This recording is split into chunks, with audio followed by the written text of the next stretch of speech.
దివ్యవాణి TV ప్రేక్షకులందరికీ శుభోదయం. యేసుక్రీస్తు పరిశుద్ధ నామంలో ప్రియులారా, మీ అందరికీ స్వాగతం, సుస్వాగతం.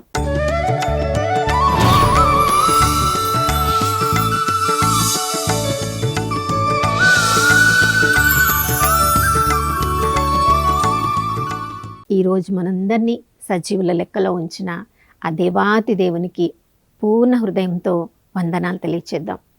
ఈ నూతన ఉదయంలో కూడా నమ్మదగిన దేవుడు, విశ్వసనీయుడు, మనం కోరుకున్న దానికంటే, ఊహించిన దానికంటే ఎక్కువ అనుగ్రహాలతో నింపి ఉన్నారు ప్రియులారా. కాబట్టి విశ్వాసముతో ఈరోజంతా ఆ ప్రభువులో ఆనందంగా జీవించుదాం. నా ప్రియ సహోదరుడు, సహోదరి, ఈ లోకంలో మనల్ని మనం చాలా తక్కువగా చేసి చూసుకుంటాం. కానీ కీర్తనకారుడు తన యొక్క భాషలో మన యొక్క పరిస్థితి ఏంటి అని తనను తాను ఎలా చూసుకున్నాడో మనల్ని అలా చూసుకోగలిగితే 61వ కీర్తన 5వ వచనంలో ఈ విధంగా చెప్తున్నాడు, ప్రభా, నేను నీకు అర్పించే ఆ మొక్కులన్నిటిని కూడా నువ్వు అంగీకరించావు. ఎందుకంటే నీ పట్ల భయభక్తులు కలిగిన వాళ్ళందరినీ నువ్వు ఆశీర్వదించి నీ వారసత్వ భూమిని వాళ్లకు అనుగ్రహించదవు. అను ప్రియులారా, దేవునితో మనం సంబంధము కలిగి ఉండగలిగితే ఆ దేవుని యొక్క వారసత్వాన్ని మనం ఈ లోకంలోనే అనుభవించవచ్చు. దేవుని బిడ్డలంగా యోహాను రాసిన మొదటి లేఖ 3వ అధ్యాయంలో మనం చదువుతున్నాం. దేవుడు మనందరినీ కూడా తన బిడ్డలుగా చూస్తున్నారు. ఈ లోకంలో ఏ కుటుంబంలో మనం జన్మించామో కొన్నిసార్లు ఆ కుటుంబంలో వారసత్వంగా మనకు రావాల్సింది వాళ్ళు ఇవ్వకపోవచ్చు. ఆ కుటుంబం పేరు కూడా మనకి ఆపాదించకపోవచ్చు. చూడండి, రాజులను మనం చూసినప్పుడు రాజుల 2వ గ్రంథం 20వ అధ్యాయంలో మనం చూస్తున్నాం. హిజ్కియా రాజు తను అనారోగ్యం పాలైనప్పుడు కన్నీరు కార్చి గోడ వైపు తిరిగి ప్రార్థన చేస్తున్నాడు.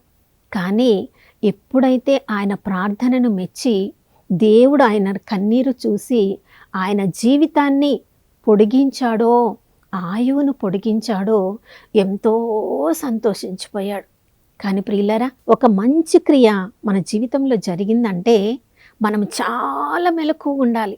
సైతాను ఆ మంచి క్రియ జరిగిన ఆనందంలో మనం సంతోషంగా ఉన్నప్పుడు అదే అదునుగా తీసుకొని మనలో ఆ దేవుని దగ్గర నుంచి మన దృష్టిని మరల్చడానికి ప్రయత్నిస్తూ ఉంటాడు.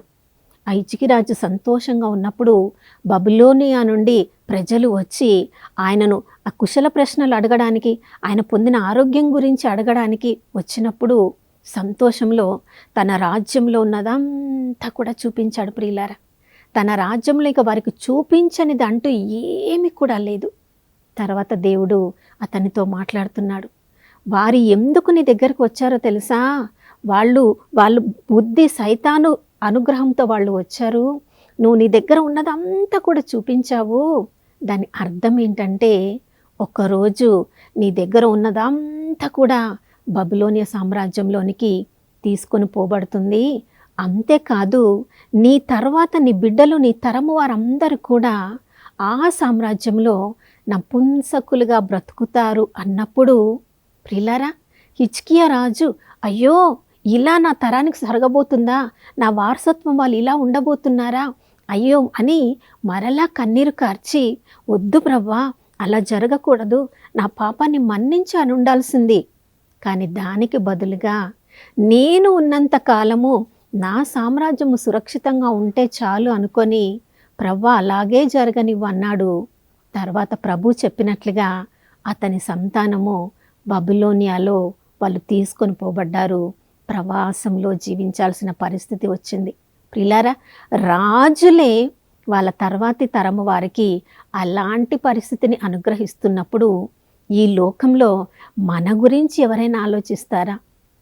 కానీ దేవాతి దేవుడు చూడండి, 61వ అధ్యాయము 5వ వచనంలో ఇప్పుడు మనం చెప్పినట్లుగా, ఎవరెవరమైతే స్తుతులు, స్తోత్రములు, వందనములు అనే మొక్కులు చెల్లించుకుంటూ దైవ భయం కలిగి జీవిస్తారో వారందరికీ కూడా దేవుని వారసత్వము ఆపాదించబడుతుంది.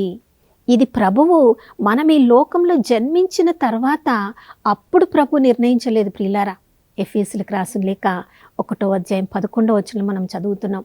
ఆది అంతే, ఈ సృష్టి అంతయు జరగక మునిపే యేసుక్రీస్తు ప్రభుల ద్వారా దేవుడు నిన్ను నన్ను తన వారసులుగా తన బిడ్డలుగా ఎన్నుకున్నాడు. అందుకనే యోవేలు గ్రంథము 3వ అధ్యాయం 2వ వచనంలో మనం చదువుతున్నాం. ఎవరెవరైతే దేవుని ప్రజలుగా ఈ లోకంలో దేవునిచే ఎన్నుకోబడి ఉన్నారో, తమను తాము అర్పించుకొని ఉన్నారో, వారికి జరిగిన అన్యాయం గురించి, వారికి జరిగిన ఆ కన్నీటిని గురించి దేవుడు జాతులన్నిటి కూడా తీర్పు చెప్పడానికి జాతులన్నిటినీ యెహోషాఫాతు లోయలోనికి నిన్ను నడిపించి వారందరికీ నేను తీర్పు చెప్పుతాను అంటున్నాడు. తన బిడ్డలుగా భావించిన వారికి చూడండి, మనము యాకోబు రాసిన లేఖ 1వ అధ్యాయం 27వ వచనంలో చదువుతున్నాం. ఎవరెవరైతే అనాథలుగా ఉంటారో, ఎవరెవరైతే పేదవారుగా ఉంటారో, విధవరాన్ల పట్ల వాళ్ళ పట్ల మనం జాలి కలిగి జీవించడమో, ఈ లోకం యొక్క మలినము మనకు అంటకుండా జీవించడమే ప్రభువునకు చెందిన వాళ్ళలాగా ఈ లోకంలో జీవించడం. అలాగే ఈ లోకంలో ఎవరెవరు జీవిస్తున్నారో వారి పట్ల ఎవరైనా అన్యాయంగా ప్రవర్తిస్తే వారందరికీ కూడా నేను తీర్పు తీరుస్తాను అంటున్నాడు. ప్రియులారా, మరి దైవ భయం కలిగి దేవునికి చెందిన బిడ్డలంగా జీవించే వారి యొక్క గొప్ప స్థానము ఏంటో తెలుసా? ఫిలిప్పీలకు రాసిన లేఖ 3వ అధ్యాయం 20వ వచనంలో మనం చదువుతున్నాం. మనం ఈ లోకంలో ఉన్నప్పటికీ మన సభ్యత్వము పరలోకములో ఉంది. ఈ లోకంలో కేవలం మనం యాత్రికులుగా ఉన్నాము. ఈ భూలోకానికి చెందిన వారము మనము కాము. పేతురు రాసిన మొదటి లేఖ 2వ అధ్యాయం 9వ వచనంలో మనం చదువుతున్నాం. మనం ఈ లోకంలో ఉన్నప్పుడే దేవుని సొంత ప్రజలం అయిపోయాము. దేవునిచే ఎన్నుకోబడిన ప్రజలం అయిపోయాము. రాచరిక యాజక బృందంలాగా ఈ లోకంలో మనం పిలువబడుతున్నాము. ఈ లోకంలో రాజులకు మనం జన్మించలేదు, కానీ రాజాతి రాజైన యేసు ప్రభు యొక్క వారసత్వంలో మనం ఉన్నాం. ప్రియులారా, చీకటిలో ఉన్న వాళ్ళందరినీ వెలుగులోనికి నడిపించే యాజక బృందంలాగా ఈ లోకంలో మనం పిలువబడ్డాము, దేవుని చేత ఎన్నుకోబడ్డాము. ఇంత గొప్ప పిలుపుతో పరలోక సభ్యత్వము కలిగిన మనము మరి మన జీవితాన్ని ఎలా ఈ లోకంలో మనం జీవింప చేయాలి?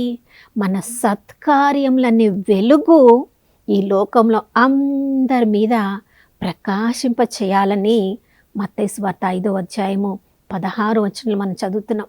ఒక్కొక్క సత్కార్యం మనం చేస్తున్నప్పుడు అదొక్కొక్క వెలుగులాగా చీకటిలో ఉన్న వాళ్ళకి వెలుగు చూపించే వారిలాగా, సత్కార్యములు చేయుట యందు శ్రద్ధ వహించే వాళ్ళలాగా ఈరోజు మనం జీవించాలని ప్రభు మనందరినీ కూడా ఆశపడుతూ, మనము రాజరిక బృందానికి చెందిన వాళ్ళమైతే, ఆ ప్రభువునకు చెందిన వాళ్ళమైతే మన జీవితాలు ఈ లోకంలో వ్యత్యాసంగా ఉండాలని ప్రభు ఈ ఉదయకాలంలో మనందరికి కూడా ఆహ్వానం పలుకుతున్నారు. కాబట్టి ప్రియులారా, మనందరి జీవితము ఈ లోకంలో మనం పొందిన రక్షణను మనం కోల్పోకుండా భయముతో వణుకుచు ప్రతిరోజు కూడా మన జీవితాలను సరియైన విధానంలో ఉంచుకోవాలి.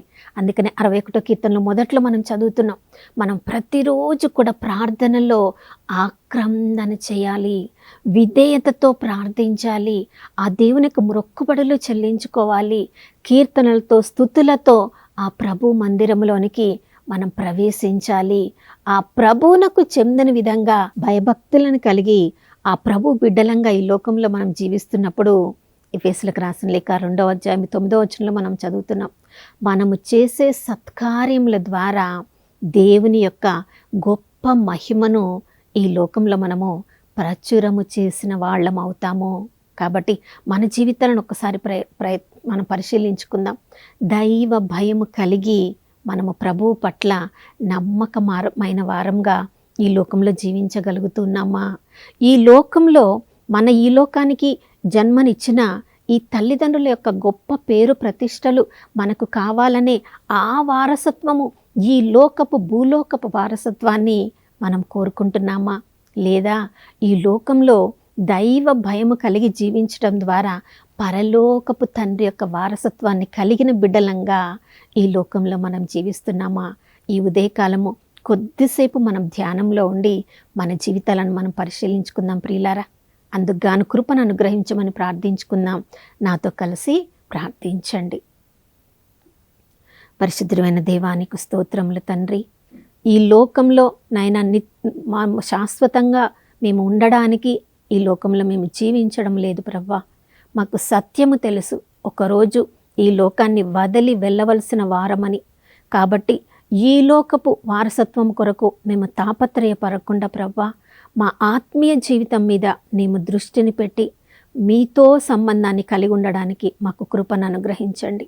రాచరికపు యాజక బృందముగా ఈ లోకంలో మేము జీవిస్తూ పరలోకపు సభ్యత్వము మాకు కలిగి ఉందని, భూలోకంలో మేము యాత్రికులమని, నిరీక్షణ యాత్రికులమని ప్రవ్వా, మా జీవితాలను ప్రవ్వా పరలోకం మీద దృష్టిని పెట్టి జీవించే అభిషేకాన్ని మా అందరికీ అనుగ్రహించమని యేసయ్య పరిశుద్ధ నామములో అడిగి వేడుకొనుచున్నాము తండ్రి, ఆమేన్.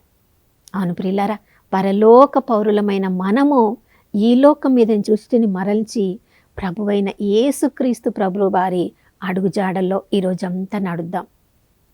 మరొక నూతన శుభోదయంలో మనం అందరం కలుసుకునే వరకు దివ్యవాణి టీవీని వీక్షిస్తూ ఉందాం. ఇమ్మానుయేలు, ప్రభు మనతో ఉన్నారు.